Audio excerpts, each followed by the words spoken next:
Tumeona katika mitandao ya kijamii. Tio. Mitandao ya kijamii madaktari wamekuwa ni wengi sana. Hatari baba. Wataalamu wa afya. Usile hichi, kula hichi. Mwisho siku utaambiwa usile chochote. Yes.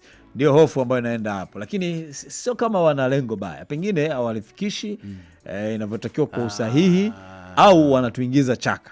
Japo lengo lao ni zuri. Mbona sasa hivi yule jamaa ambaye alikuwa anasifika na anapenda sana kunywa pombe yule jamaa. Anagida tu. Chizi na ogopi wala nini. Watu wanasema si mara kansa, mara nini. Wengine wanakuambia figo na nini. Nywele zimenyonyoka tu yaelewi kinachoendelea, sura imevimba. Wengine wakasema jamaa alisahau kufuata zile taratibu za misosi. Yaani alikuwa yeye ni kunywa tu sasa. Anakula hadi pombe na maganda ya ndizi ile jamaa. Kuna mmoja alikuwa aloe vera, unajua ile. Aloe vera ilikuwa chungu anapiga na pombe kali. Baba, acha baba. Basi story kama hizo waga zinaogopesha katika mitandao ya kijamii. Daktari anakuambia bwana figo na nini, unaona bwana hii hatari. Ukisikia hizo hatua za dialysis sijui na nini, yani unaona hii hatari sasa. Kila wiki sio laki na nusu kipimo. Lakini wenyewe wanakuambia hiyo yote inasababishwa na masuala ya lishe. Okay. Chakula. Leo tunaye mtaalamu afisa kutoka taasisi ya chakula na lishe, si ndio Tanzania. Bi Maria Ngilisho. Maria, uko vizuri? Niko vizuri. Salama kabisa. Salama kabisa. Huwa mnapita kwenye mitandao ya kijamii au mnatumiwa watu wanawafuadia, msikilize huyu? Tunapita na mara nyingine tunafuadiwa. Okay. Na unapokuwa umefuadiwa ina maana kwamba tayari kuna kitu ambacho kimeonekana pana walakini. Mnapata hofu kidogo, wala watu wanaingizwa chaka? Tunapata hofu kwa sababu tunaona kwamba Watanzania wanapokea taarifa kutoka vyanzo ambavyo sio rasmi, taarifa ambazo sio sahihi, na watu wamekuwa ni wengi. Sisi wenyewe tunaona kwamba ni changamoto.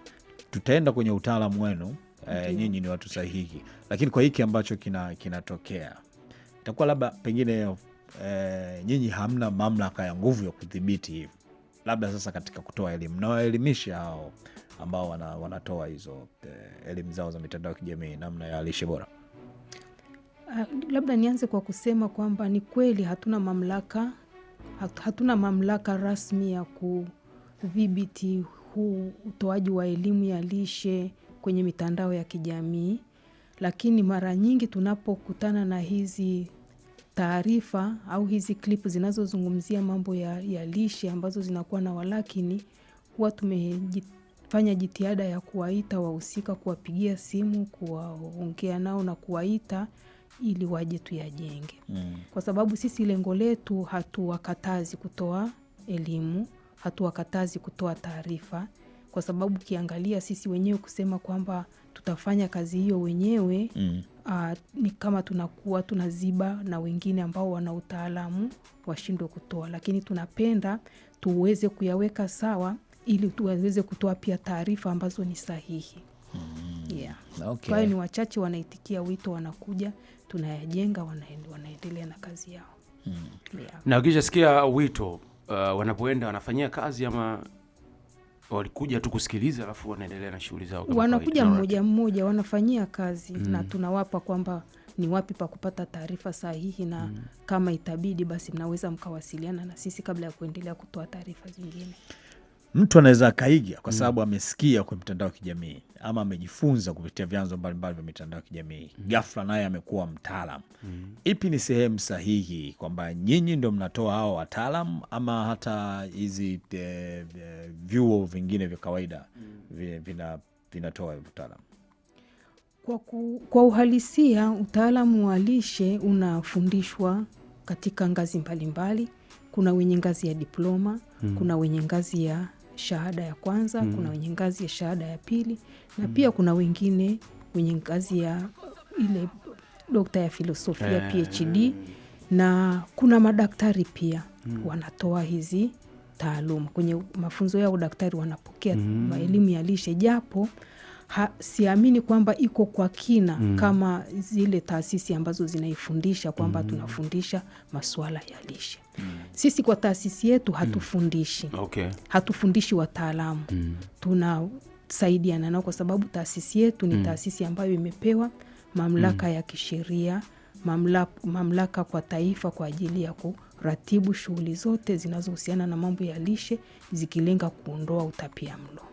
Okay. Sasa siku hizi ule utapiamlo tulikuwa tunashughulikia zamani ilikuwa ni ile mambo ya kwa shako ya dhamani zile kwamba ni lishe duni kwa hali ya upungufu.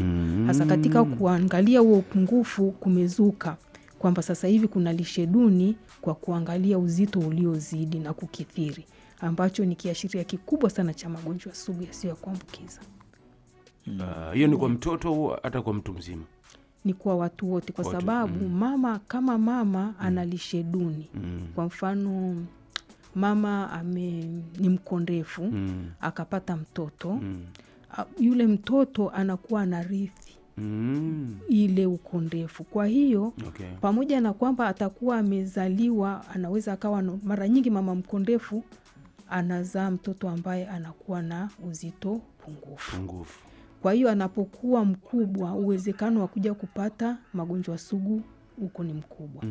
Na hata mtoto akiwa amepata haya magonjwa ya utapiamlo akiwa mdogo, hata kama alizaliwa na afya nzuri, uwezekano wa kuja kupata magonjwa sugu uko mbeleni ni mkubwa, kama hatapata ile lishe ya kuweza kumfanya apone yale magonjwa kwa. Yes. Kwa hiyo kuna uhusiano mkubwa kati ya lishe pungufu utotoni na kupata magonjwa sugu ukubwani.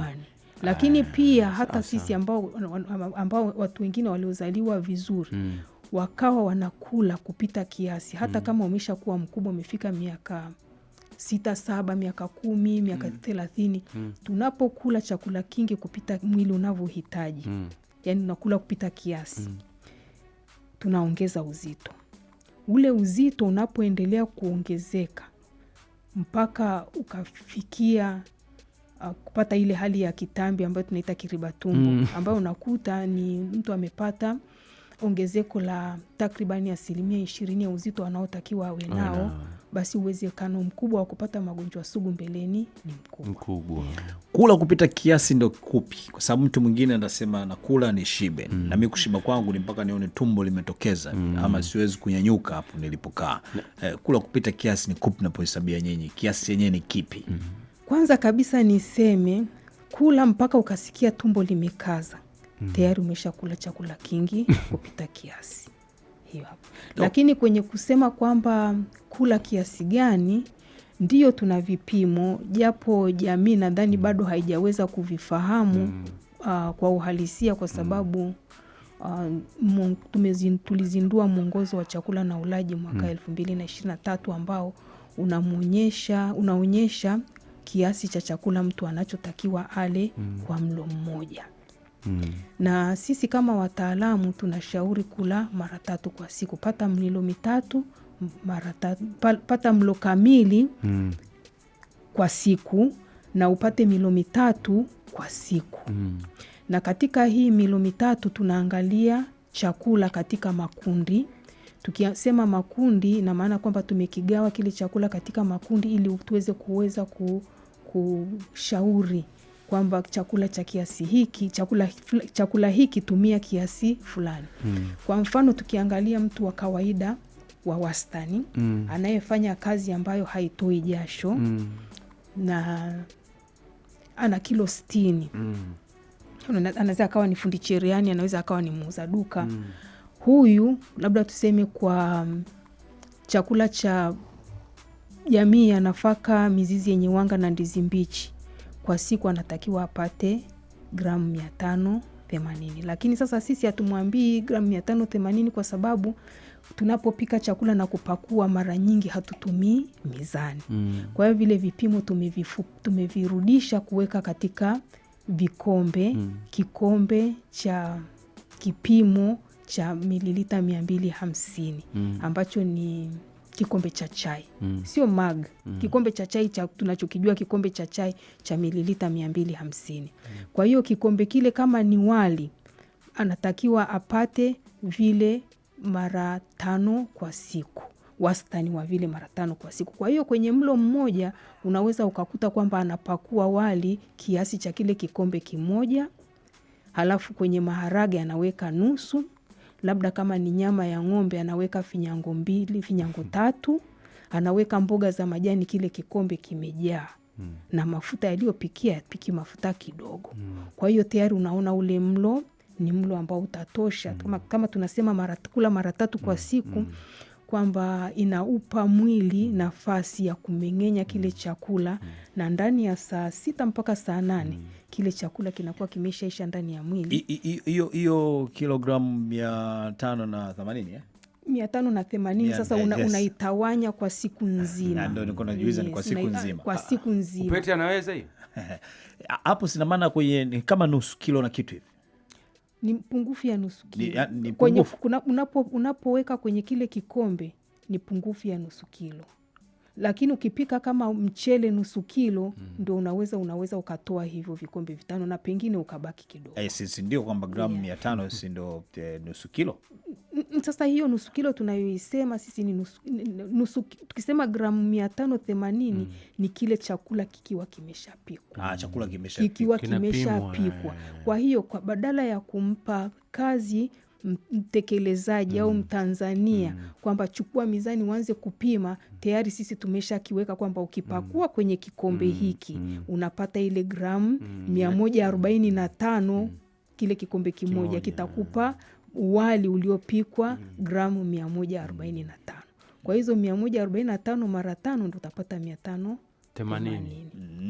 Kwa hiyo kwa siku utakiwa tugonge msosi kwa hiyo gramu 580 kwa siku, lakini kwenye mlo mmoja inakuwa ni takriban 100 na kitu. Huwezi kugonga 580 kwa wakati mmoja. Hautakiwi. Yaani ukiamka asubuhi upige 580 hapo usile mpaka kesho. Mashine hiyo hapo hiyo. Yaani hapo tunazungumza na mashine yenyewe hiyo hapo. Inagonga gramu 1000. Msukuma. Kwa hiyo sasa ukiangalia Msukuma anagonga gramu 1000 tena kwa wakati mmoja. Yaani sio kwa siku moja. Sasa mtu Msukuma kwa mfano muha, yaani kwa pala sikiliza pora ambia mimi kwa siku nzima nile sijui yaani kiasi hicho, kweli inawezekana? Sasa kwenye majukwaa ambayo tumejaribu kutoa hii elimu, kwanza unapomwambia mtu, yani unaona anakunja uso, alafu anajiuliza nitashiba, kwa sababu wastani mwingine ni kama unakunja hii ngumi alafu unaona mtu anaangalia, anaona kwamba hiki kisitashiba. Lakini mkishamaliza elimu, kisha kiweka kile chakula sasa kwenye kikombe hiki hapo, ukaweka kwenye sahani, ukachukua maharage hayo nusu ukaweka kwenye sahani, ukaweka, yani anaona kabisa, lakini hiki nitashiba, kama nitakula tena baadaye nitashiba. Kwa hiyo ni kwamba tu kuna mazoea ambayo tumeshajijengea kwamba tukiona chakula tunapakua kingi, lakini hatukihitaji chote kile. Ila sasa kuna wale ambao wanafanya kazi ngumu kama makuli, kipimo hicho hakitawatosha. Kazi atabeba mizigo. Ukitoka hapo sasa si uhakika na inakubeba mizigo. Wewe sasa unaona unabeba mizigo. Kama hao makuli ndio usiku. Kwa hiyo kwa watu ambao wana hizo tofauti, wao makuli, hata wa vijana Harmonize vyuma wanaongeza kile kipimo. Ni fresh, haina shida. Unaongeza. Yaani kwa mahesabu unajua bado narudi kwa zile gramu na nini. 580 ni nusu kilo imezidi kitu fulani hivi. Umeelewa? Kwa sababu 1000 si kilo moja. Kwa hiyo 580 weka kama ni nusu kilo na kipointi fulani hivi. Hapo umeshapikwa. Ndio kwa siku nzima. Yaani unatakiwa ule chakula hiko. Kwa hiyo kama ungeweza ukipika kwa pamoja, na usi ndio kwa mchanganyiko wake. Au kwa aina moja ya msosi? Hapo ni kwa aina moja. Kwa aina moja. Sasa inakuwa ikibadilika kwa sababu pia tunasema tuwe tunabadilisha vyakula. Kwa hata kama ni ugali, unaangalia ugali ukae. Ndio nini naenda kwenye yale mahesabu, mchicha, sijui ugali na nini, vyote viwe 580. Hapana. Kwenye mchicha una gramu zake kulingana na, sababu tunapozungumzia hivi vipimo tunaangalia kimataifa, shirika la afya ulimwenguni linasemaje. Tunarudi kwenye Tanzania, kwani mahitaji yetu ni nini? Kwani tuna changamoto gani za kiafya zinazotokana na matatizo ya lishe duni? Kwa hiyo hizo hesabu ninazozizungumzia zinazungumzia kwa kuangalia mapendekezo ya shirika la afya duniani, lakini tunaya contextualize, tunayahaulisha na mahitaji yetu kwa Tanzania. Kwa mtu unaweza kukala zaidi ya 580. Inategemea sasa kama unaweza mwili ukafanya shughuli ambao utazitumia hizo nishati lishe zilizoingia, haina shida. Lakini kama mwili hautaweza kuzitumia, ina maana sasa zitadunduliza ziada, zinahifadhiwa na zinapohifadhiwa zinatengenezwa katika mfumo wa mafuta. Kwa hiyo hizo sasa ndo zinafanya mtu ananenepa na baadaye inakuja kuletea magonjwa. Sasa umeona, kwa mfano mimi sawa napeleka pwani nakula, lakini mimi natembea sana. Yaani mimi nafanya sana mazoezi ya kutembea kwa siku takriban kilomita kama 15. Kwamba kile chakula nachokila kinaenda Kwa hiyo unakula ili utembee brother. Nakula ili niishi. Au unaishi ili ule. Yaani still bado unakula. Tunawezekana kama ujitetee kutembea yani. Sikiza basi. Alafu hapo cha kuzidisha chakula. Haijulikani unaenda kukitoa vipi. Alafu pia angalia kimo na mwili. Si ndio? Alafu kingine kuna hao wakina hawa. Ndio. Wakina kilo zetu nini tena nimesema? Na bado na shughuli mnazozifanya. Na kazi hapo natembea kwa miguu. Naenda kubeba mizigo. Misalaba. Sio, unanielewa? Kwa hiyo kuna namna hata baadaye nafika kwenye kazi ya kubeba mzigo, napiga na beba kama magunia labda 20 tayari njaa tena. Huyo vipi? Mtu namna hiyo. Kama nilivyoongea, kama una shughuli unazofanya zinazokufanya unatumia kile chakula, hakuna shida. Hamna shida. Shida inakuja tu pale tunapokuwa tunakula, alafu tunabweteka. Tunakula, unabweteka. Unakula kingi, unabweteka. Hapo ndo inakuwa ni shida. Lazima utanenepa. Na huo unene ndio unakuja.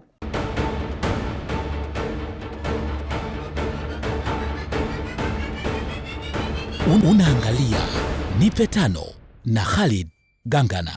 Utatuambia kuhusiana na labda mlo bora ni upi, utatupa hapa mfano. Lakini kabla hapo, mnasema nguvu kubwa mliweka kwenye kupambana na mambo ya utapia mlo mwanzo kabisa. Huko miaka ya sasa hivi usikite ipo kwa mfano chini mikoa kule chini wanapambana, hiyo inawezekana, lakini sio kama zamani, sio kama zamani, na zimekuwa zikiendelea kupungua. Kwa mfano ukiangalia mwaka 2010 kiwango sasa hizo tunazipima kwa kiwango cha udumavu, ambapo sasa mwaka 2010 ilikuwa ni 42%, imeenda ikishuka baada ya kufanya afua mbalimbali zinazolenga kutoa elimu na kutoa programu ambazo zimelenga kabisa kupunguza udumavu. Sasa hivi iko mpaka imefika 30. 40 imekuwa ikishuka imefika mpaka 34. Sasa hivi imefika ni 30. Unaona kama kasi bado ndogo? Kasi bado ni ndogo kwa sababu kuna mambo mengi katika jamii. Kuna mambo ya kitamaduni, kuna yani watu wanasema kwamba labda chakula bora ni ghali, lakini ni kwamba tu wanashindwa kupata ile kuipokea ile elimu katika mtazamo chanya na kufanya yale wanayo. Kwa nini isingekuwa tu kwa ujumla ile? Kwa sababu ile lengo la kwanza kuweka nguvu kwenye utapiamlo peke yake, kumbe Mtanzania hamalizi na mambo ya utapiamlo tu peke yake, anamalizwa labda na magonjwa haya ambayo sio ya kuambukiza. Kwa sababu kwa nini msingeweka kwa ujumla? Kwa sababu kama unaweza ukidhibiti magonjwa sio ambukiza, ndo hapo unamchapa utapiamlo na mengineyo. Nguvu hapo nawe ikoje? Labda niseme, yani ukifuata ile dhana tunayosema ulaji unaofaa, hakutakuwa na utapiamlo wa upungufu wala hakutakuwa na utapiamlo uliozidi. Ukifuata ile mwongozo au hiyo sahani ya mlo kamili kwa uaminifu. Mlo kamili ni upi? Mlo kamili ni mlo ambao umejumuisha makundi 6 ya chakula kwa siku. Ambao ni yapi na yapi? Makundi 6 ya chakula, tukianza tunaweza kusema lile kundi la chakula kikuu ambako tuna nafaka, mizizi yenye wanga pamoja na ndizi. Hii inatupatia kirutubishi cha wanga ambacho ndio chanzo cha nishati mwilini. Kundi lingine ni vyakula vya asili ya wanyama. Kuna nyama za aina zote, kuna maziwa na mayai na hiyo. Hilo ndio kundi la pili. Kundi la tatu ni kundi la vyakula vya jamii za maharage na kunde, jamii za karanga pamoja na mbegu zenye mafuta. Hizo ziko kwenye kundi moja. Okay.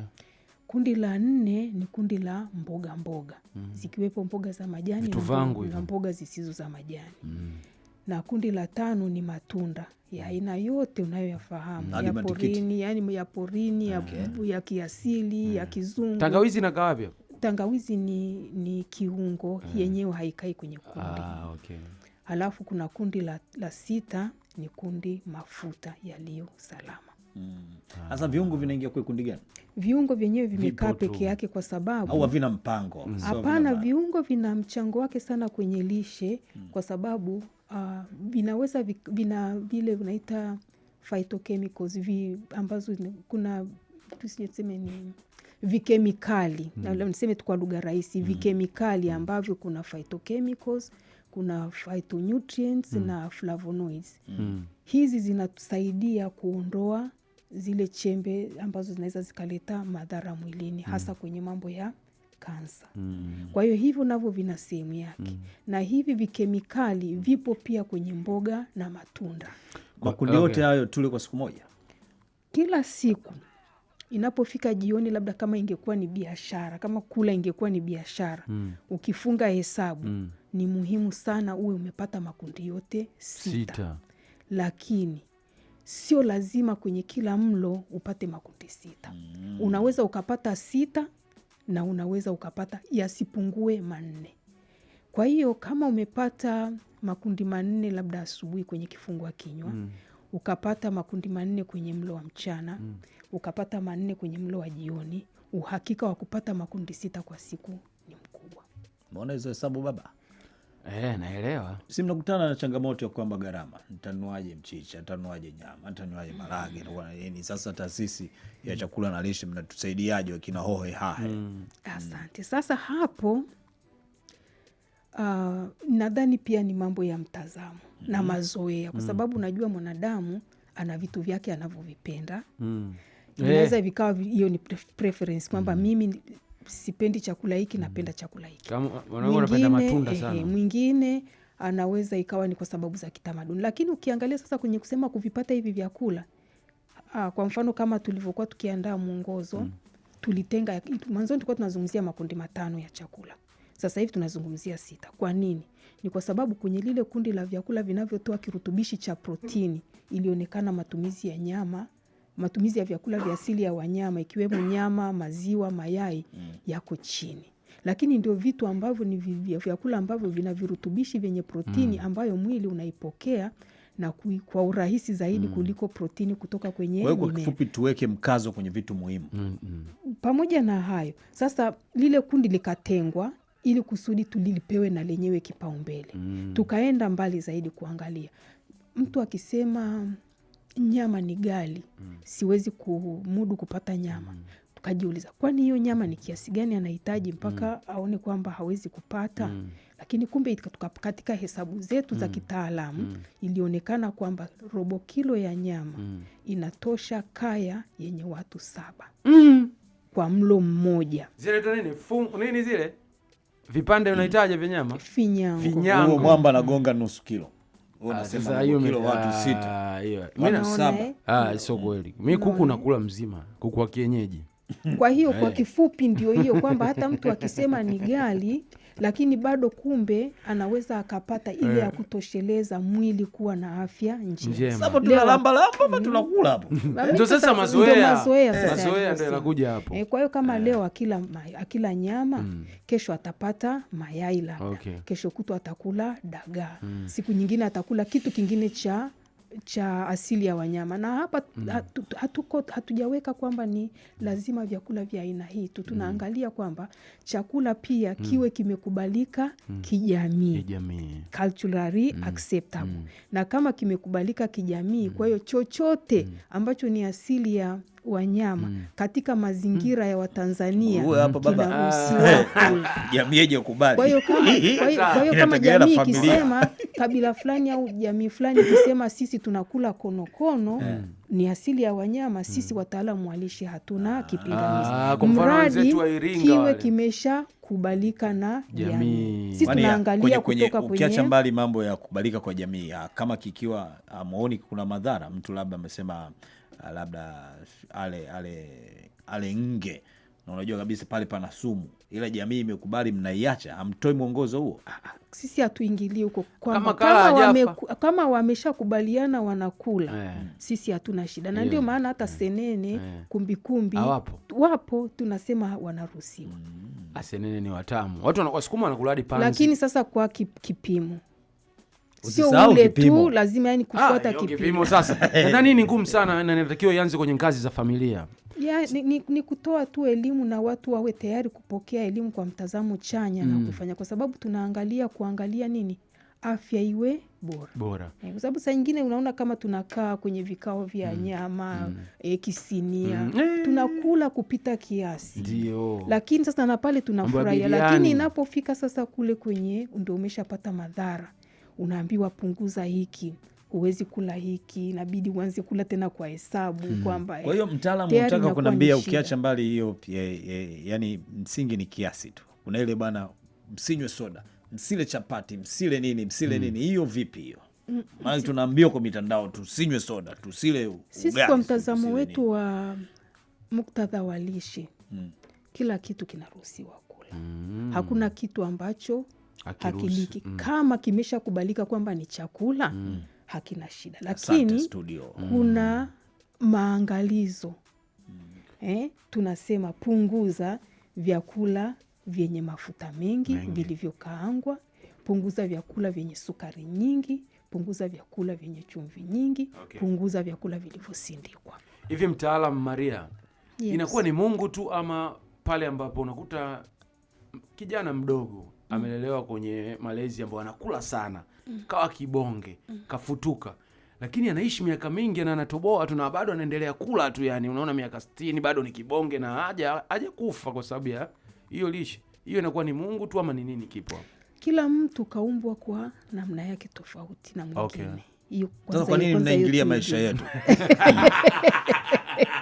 Hapo patamu. Kwa nini? Yaani kwa nini mpaka mmeanzisha taasisi? Sasa shida inakuja ni kwamba inaleta gharama inapotokea kwamba ni magonjwa. Na sio wote ambao watakuwa wana hali kama ambayo umeizungumza watakuwa wanatoboa bila kupata hizo changamoto za kiafya. Ni wachache, kila mtu na namna yake. Wewe unafuatilia lishe bora? Mimi nafuatilia, kuna siku nyingine naacha lakini bado, lakini tayari ninakuwa ninajua. Sasa tutakubalizia, maana muda umekuwa ndivyo sivyo, elimu imekuwa ni nzuri sana.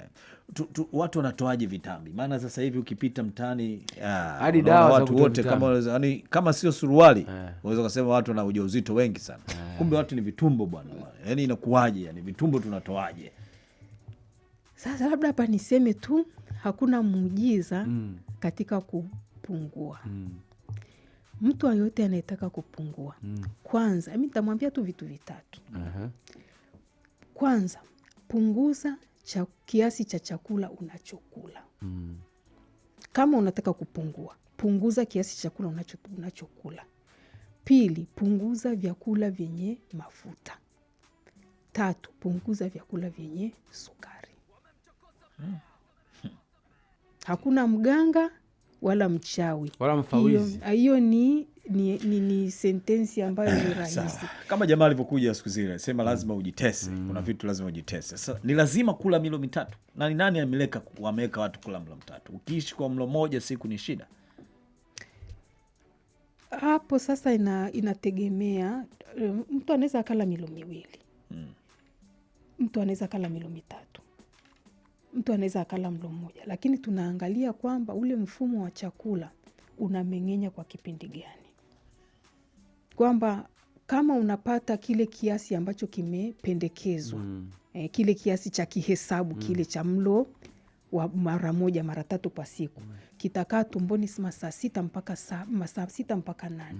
Kwa hiyo kikisha pungua, kimesha meng'enywa vizuri, na hata ile sukari wanaosema sugar in the blood inakuwa tayari imesha hifadhiwa vizuri, utaanza kusikia kuchoka. Kwa hiyo itahitaji kujaza kama ambavyo unajaza kwenye gari, unajaza petroli. Kwa hiyo ni hiyo. Mwisho kula saa 12 sijui saa 1 jioni. Nayo hiyo vipi? Maana wanasema ukifika saa 1 usile. Msukuma aliuliza tumbo linajuaje kama ni usiku? Tumbo linajuaje kama ni usiku? Namba ikifika mwisho saa 1 au saa 1:30 saa 2. Kwa kila saa 5 tumbo linajuaje? kila mtu ana namna yake aliyozoea kuishi na mwili huwa unafuata ile taratibu ambayo mwili mtu anau program. Lakini kula chakula angalau saa 2 kabla ya kwenda kulala ni jambo jema na ni jambo la afya, kwa sababu chakula kitakuwa kimeshaanza mchakato wa kumeng'enywa na mtu atakapokuwa amekwenda kulala hata kuwa na tumbo lililojaa chakula. Kwa kama mimi napiga saa 3 usiku nagonga msosi wangu wa maana kabisa, alafu naenda kupiga kazi, naenda kubeba mizigo, natoka majasho, ni sawa? Baadaye saa 8 usiku nalala, ni sawa? Hakuna shida. Lakini tunashauri kwamba mtu anapokwenda kulala asiwe amekwenda na tumbo lililo shiba chakula, kwa sababu kile chakula hakitatumika na ile ziada vile virutubishi na ziada itahifadhiwa ndani ya mwili, na asubuhi akiamka anaweza kawa anaamka amevimbiwa kutegemeana na aina ya chakula alichokula. Amusiki na tafiti labda za vyakula, jamii tukaelewana, mkatuletea vyakula vipya. Maana tushashoka sisi ugali, wali, ndizi kila siku. Vyakula vyote mimi nishapiga. Yaani mpaka natamani nihame nchi, niende nikale makonokono huko. Hamleti vyakula vingine Bongo. Songoli. Jani la mgomba mjalifanyia tafiti tu. Pia misosi hiyo bwana. Tumechoka bwana. Labda na mimi nikuulize swali, kwenye hivyo vyakula vipya unavyovitaka ndio kwamba vitakufanya labda tutabadilisha mwili hivi labda. Kama tumechoka hivyo kula, lakini sasa hapo kwenye vyakula, mbona vyakula viko vya aina nyingi? Sema sasa tumezoea. Wewe ukisema kwamba wali, ugali, ndizi, kwa nini siku nyingine usile viazi? Siku nyingine unakula mihogo. Vyote vishali. Yaani utazunguka ndani ya mwezi tu. Yaani umemaliza. Mwezi tena ufiki. Mwezi yenyewe umalizi.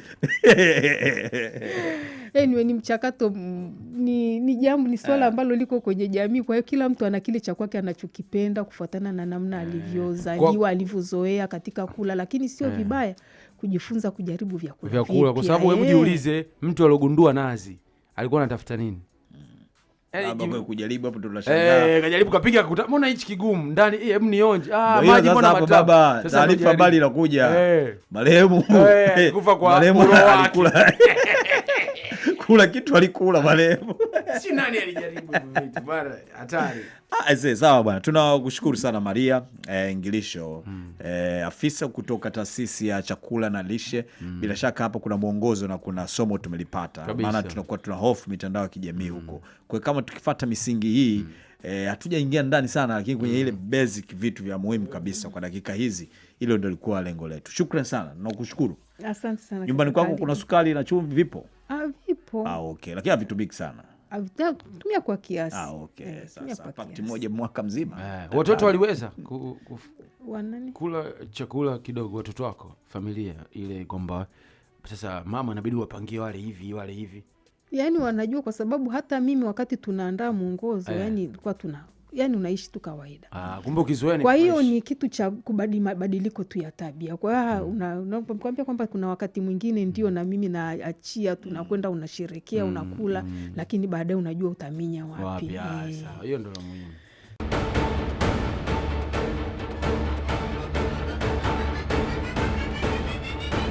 Unaangalia Nipe Tano na Khalid Gangana.